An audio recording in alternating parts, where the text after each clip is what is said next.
Hi అండి, అందరికీ నమస్కారం అండి. ఫ్రెండ్స్, మనకి ఇప్పుడిప్పుడే మరొక బ్రేకింగ్ న్యూస్ అప్డేట్ అయితే రావడం జరిగిందండి. అది కూడా మాజీ మంత్రి కొడాలి నానిపై కేసు నమోదు అంటూ మనకు లేటెస్ట్ న్యూస్ వచ్చిందండి.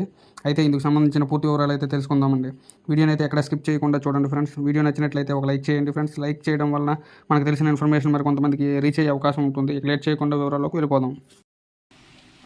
మాజీ మంత్రి కొడాలి నానిపై గుడివాడ పోలీసులు కేసు నమోదు చేశారు. వాలంటీర్లు ఇచ్చిన ఫిర్యాదు మేరకు కొడాలి నానితో పాటు మరికొందరిపై ఈ కేసులు నమోదు చేశారు.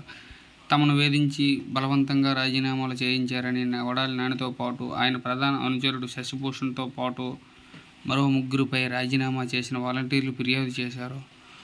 తొలి కేసు దీంతో గుడివాడ పోలీసులు కేసు నమోదు చేశారు. కొడాలి నానితో పాటు ఆయన అనుచరుడు తమను బెదిరించి తమ చేత బలవంతంగా వాలంటీర్ల పదవికి రాజీనామా చేయించారని ఇచ్చిన ఫిర్యాదును తీసుకుని పోలీసులు కేసు నమోదు చేశారు.